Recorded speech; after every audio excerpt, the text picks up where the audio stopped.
todas las cosas y os recordará todo lo que yo os he dicho. ¿Se acuerdan que hasta el cansancio dijimos que hay una evidencia externa que es la palabra de Dios? Es la Biblia. La Biblia es la palabra inerrante de Dios, sin ningún tipo de defecto.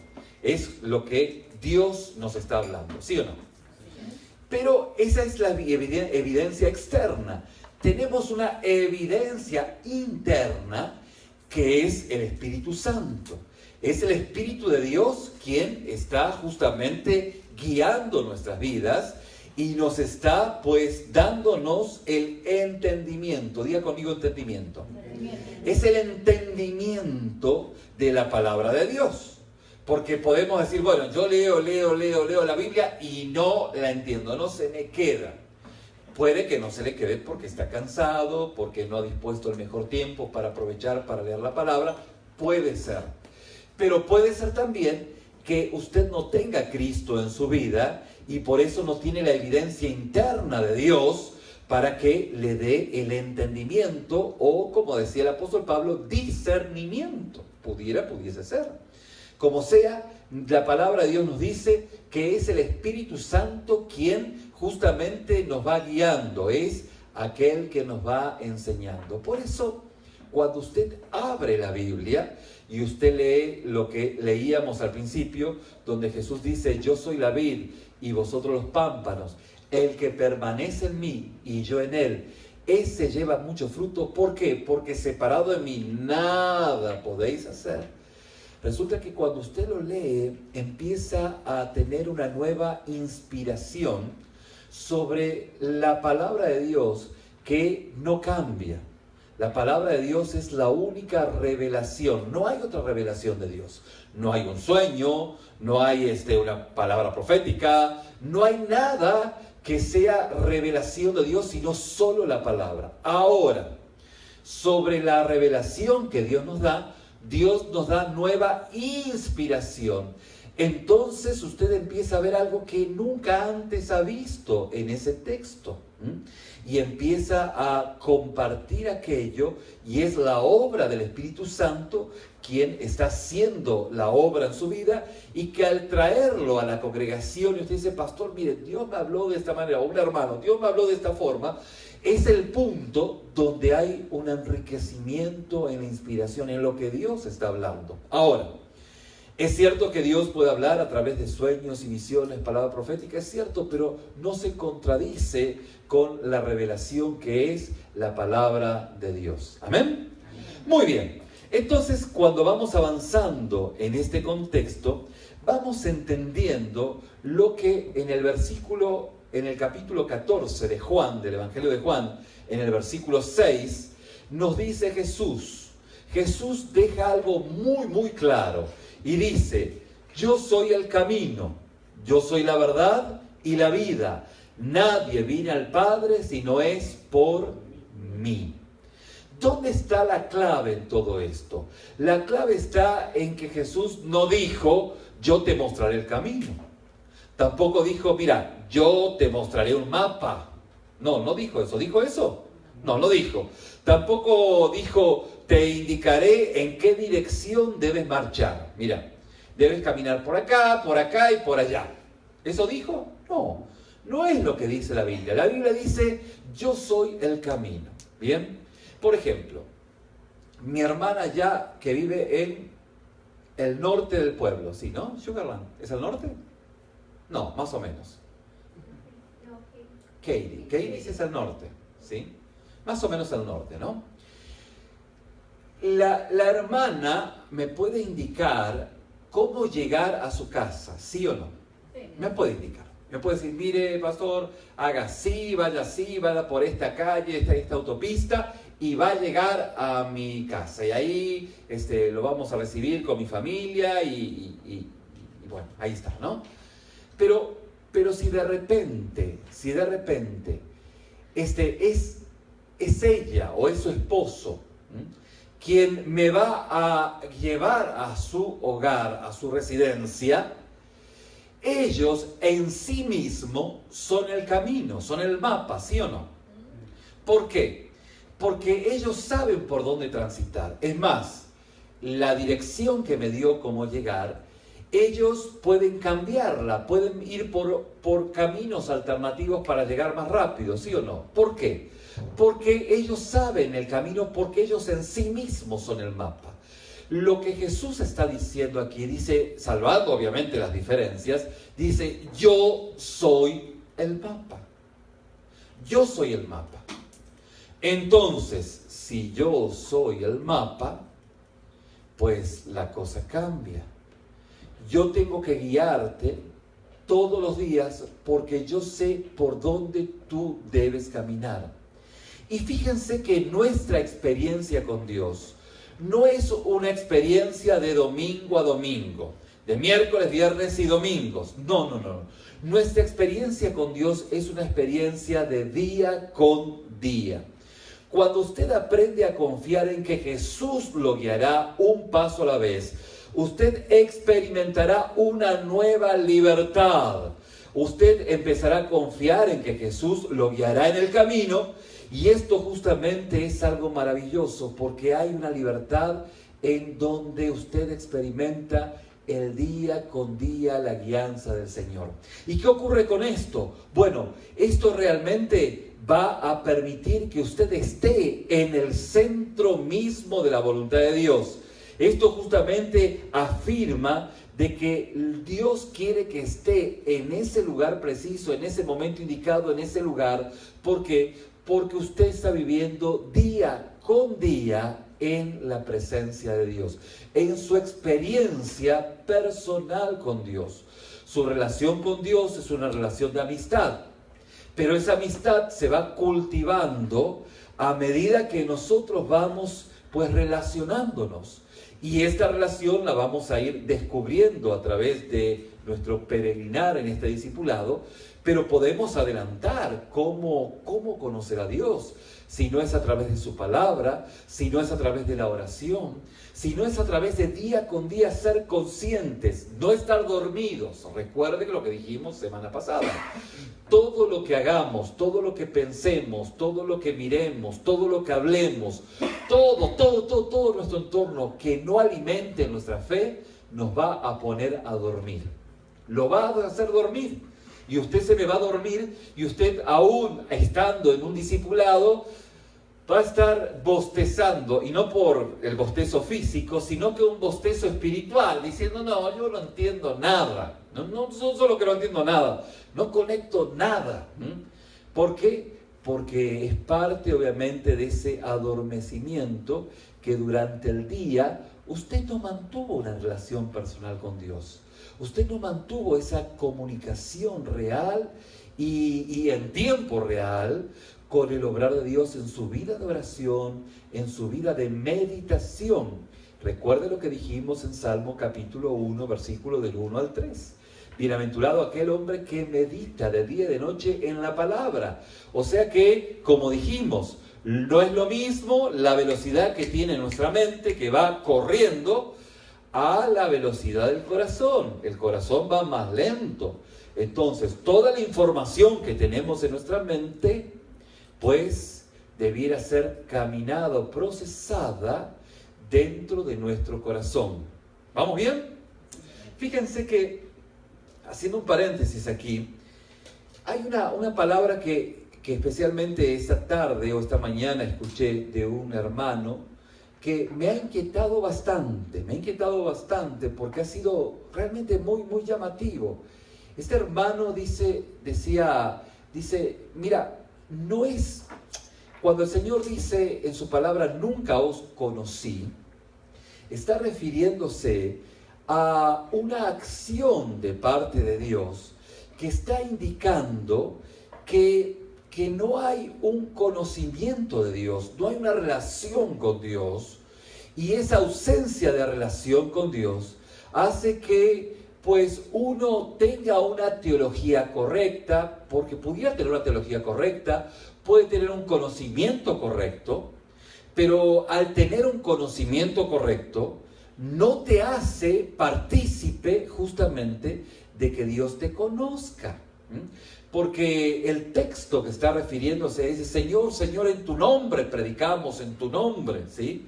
Él hacía mención a lo que un profesor mío del seminario, como fue John Stott, él justamente decía en uno de sus libros, decía, cuando este texto se afirma en los evangelios, está refiriéndose a alguien que pues tiene mucho respeto, Señor, Señor, a alguien que tiene una teología correcta, a alguien que tiene un conocimiento correcto, que tiene muchas cosas correctas, pero que aún con todo lo correcto, el Señor le dice, mira, mijo, nunca te conocí.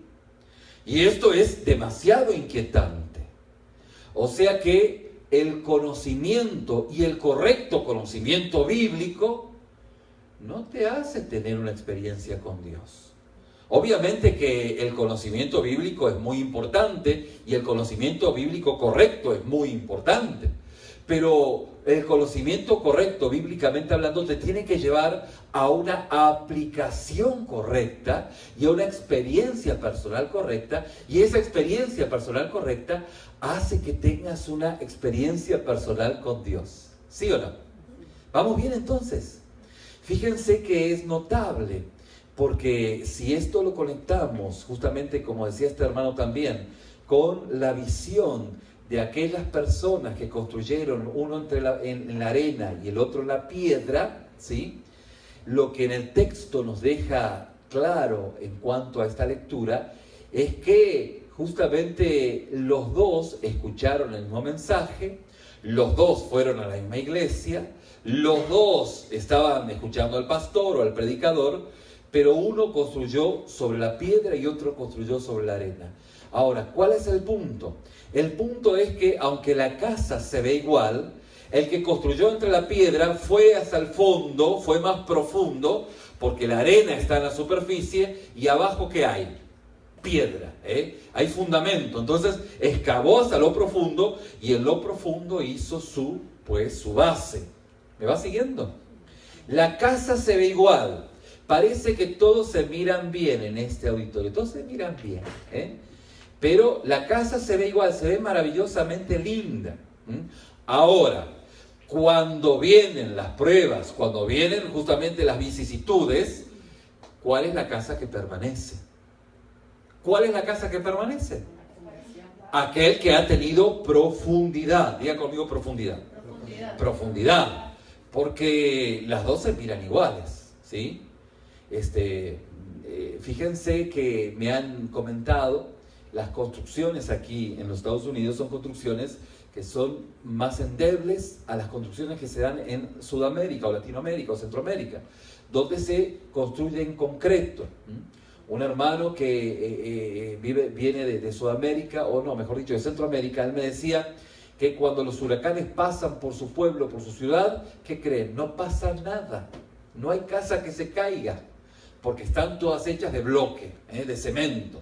Arriba con una losa que es bien sólida y por más que pase lo que pase, solo se llena el agua si se inunda, ¿no? Pero no es lo que ocurre en este pueblo, no es lo que ocurre de este lado del Río Grande, ¿no? ¿Río Grande se llama? Sí, del Río Grande. No pasa así, o al menos en la mayoría de los lugares donde pasan fuertes ráfagas de aire, de viento. Y esto habla de que las construcciones son muy lindas, pero no tienen ese fundamento que están en otras partes. ¿Vamos bien?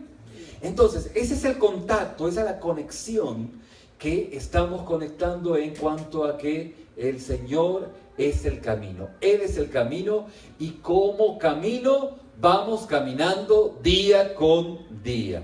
Hay un pasaje en Génesis capítulo 12, donde lo hemos mencionado hasta el cansancio, ustedes se acuerdan, donde se acuerdan que Abraham escuchó la voz de Dios, de Yahweh, ¿sí? Escuchó la voz de Dios. Y cuando escuchó la voz de Dios, Dios le dijo, ¿qué le dijo? Mira, yo te muestro el camino, te vas a tener que ir a este lugar, pasa por esta taquería, compra los tacos, luego te vas para otro lado, y así le hace todo el peregrinar para que Abraham vaya y haga pues caso de lo que Dios ha establecido. La respuesta es no. El Señor le dice, pues vete de tu tierra y de tu parentela, de la casa de tu padre, a la tierra que te mostraré. Fíjense cómo es y cómo aquí la palabra nos está indicando cómo es Dios. Dios no viene acá a dialogar contigo. Él no tiene un ámbito de diálogo en cuanto a decir, bueno, el Señor te da órdenes. Dios te da órdenes. Y es un día a la vez. Vete a la tierra que yo te indico. O sea, en realidad tú no la vas a hacer aquí, como dijimos en muchas oportunidades. Sal de Ur de los Caldeos a la tierra que yo te mostraré. ¿A dónde? Solo sal. Y lo que hizo Abraham, pues salió. Tomó justamente la determinación de obediencia. Diga conmigo, obediencia. Porque al final del día, la obediencia es lo que determina, pues, que Dios te conozca o no. ¿De qué sirve tener sana enseñanza, sana doctrina, si usted no obedece esa sana doctrina? Obviamente, qué bueno es tener una sana enseñanza, ¿sí o no? Pero si no ponemos por obra la sana enseñanza, ¿cuál es la diferencia? No hay diferencia. Y ahí es donde, pues, se ve que cuando vienen las pruebas, nadie lo saca del lugar donde está, ¿sí? Nadie lo mueve.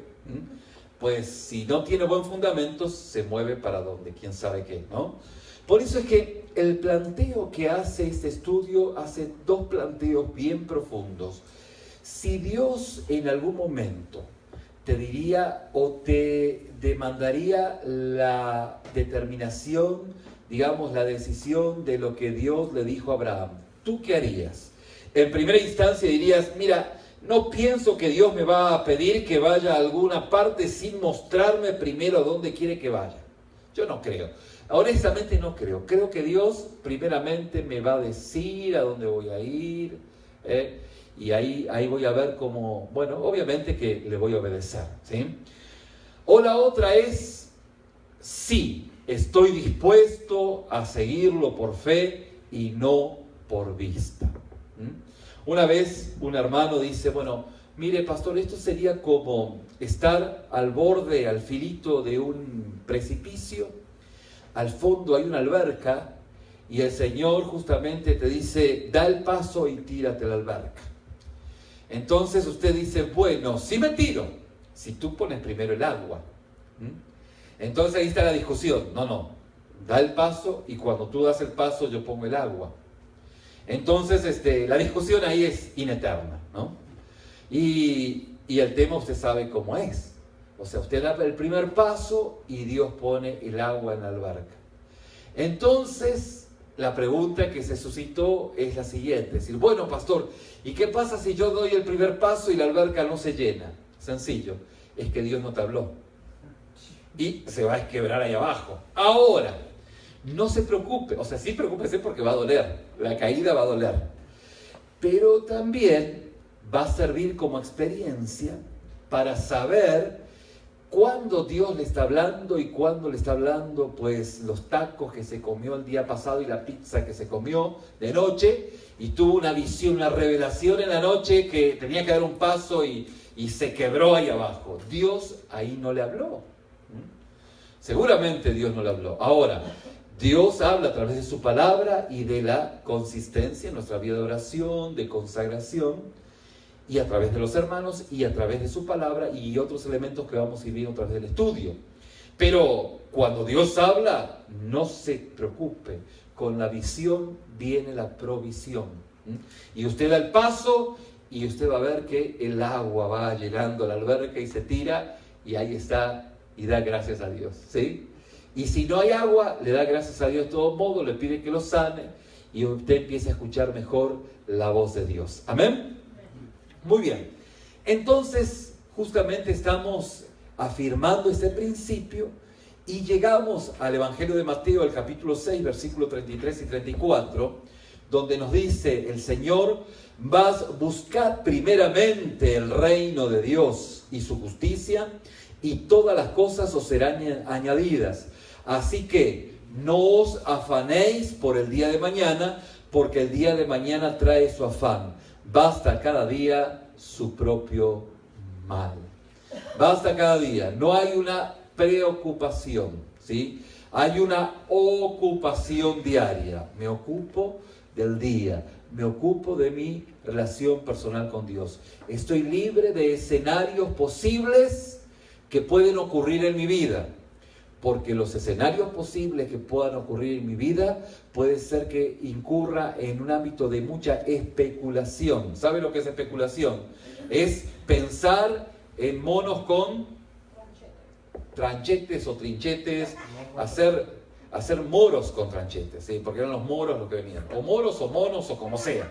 Pero usted sabe de a qué me estoy refiriendo. A escenarios o posibilidades que van a ocurrir que rayan o que caen en el ámbito de la incredulidad. Lo que va a pasar, Dios ya lo ha dispuesto. O sea, debo ocuparme, y en esa ocupación es una disciplina de fe. Por eso, buscar primeramente el reino de Dios día con día. ¿Bien? Y dentro de este contexto podemos encontrar de que el Señor es nuestra guía. La pregunta que no debemos hacernos, ¿cuál es? La pregunta que no debemos hacernos es: Señor, ¿cuál es tu voluntad para mi vida? No, esa pregunta no es una pregunta sabia, muy popular entre muchos lugares, pero muy natural en nuestra naturaleza, pecaminosa. Al final del día es decirle, sentarme en el sillón del sofá de la vida y decir: Señor, ¿cuál es tu voluntad para mi vida? Me pones aquí el sketch, me pones aquí el programa y yo lo hago. Y no es así, sino que la pregunta es, mejor dicho, es una pregunta más corta. Señor, ¿cuál es tu voluntad? ¿Cuál es tu voluntad?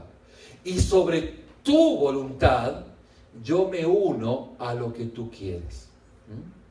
Miren, salvando las diferencias, yo conozco a mi esposa hace más de 24 años que estamos casados, ¿sí? 24, 25, estamos ahí, ahora después vamos a arreglar bien la cuenta, pero no más de 26, no sé qué. Y a esta altura de nuestra vida, a esta altura, pues, cuando ella me pide una taza de café, yo sé cuántos sobrecitos ella requiere en su café. Es normal porque yo la conozco. Y ella en muchas cosas no me pregunta porque ella sabe. Porque hay un conocimiento mutuo de nuestro caminar juntos en la vida. Lo mismo ocurre, salvando las diferencias, en nuestra relación con Dios. Lo mismo ocurre. Nosotros tenemos una relación con Dios y nosotros empezamos a conocer a Dios. Por eso es que la otra pregunta que podríamos hacer es decir: Señor, úsame. Y juntamente con la primera pregunta, Señor, ¿cuál es la voluntad para ti y para mi vida?, es errónea, porque así como yo le digo: Señor, úsame, el Señor me dice: conóceme. Porque lo que Dios requiere en su palabra es que nosotros lo conozcamos. Conocer a Dios, justamente, es el requerimiento que Dios nos está pidiendo. Y en ese conocimiento, día con día, hace que nuestras vidas empiecen a tener una relación personal con Él, ¿no? Fíjense que Juan capítulo 5, el Evangelio de Juan capítulo 5, verso 17, dice: y Jesús le respondió: mi Padre hasta ahora trabaja y yo trabajo. De cierto os digo, no puede el Hijo hacer nada por sí mismo, sino lo que va a hacer el Padre. Porque todo lo que el Padre hace, también lo hace el Hijo igualmente, porque el Padre ama al Hijo y le muestra todas las cosas que Él hace, y mayores obras que ésta le mostrará, de modo que vosotros os maravilléis. Y aquí vemos el ejemplo, cómo Jesús ve trabajar a su Padre y se une a lo que el Padre está haciendo. Y dentro de este contexto nosotros nos unimos a lo que Dios está haciendo en nuestro entorno y en nuestra vida. Y dentro de este contexto es donde vamos adquiriendo, vamos experimentando nuestra relación personal con Dios. Para, obviamente, poder tener esta relación personal con Dios, la palabra de Dios nos pide y, digamos, nos muestra que nuestra condición debe ser una condición muy especial. Y esa condición es de siervos. Diga conmigo, siervos. Somos siervos de Dios, ¿sí? Es esa condición, obviamente siervo en la condición de esclavo. Somos siervos de Dios, somos dulos. Y somos en esa condición, estamos pues delante de Dios siendo maleables, siendo moldeables, siendo transformados día con día. Cuando empezamos a entender esta visión de justamente lo que la palabra de Dios nos va indicando, entonces podemos realmente empezar a caminar en nuestra experiencia personal, diaria con nuestro Señor. Amén. Muy bien, vamos a orar y vamos a quedarnos aquí, vamos a continuar el día viernes reflexionando en torno a esta experiencia discipular que nos va a transitar, nos va a llevar por estos tiempos de encuentro personal con Dios. Padre, te damos gracias en esta noche por tu presencia, por tu cuidado y por tu guía.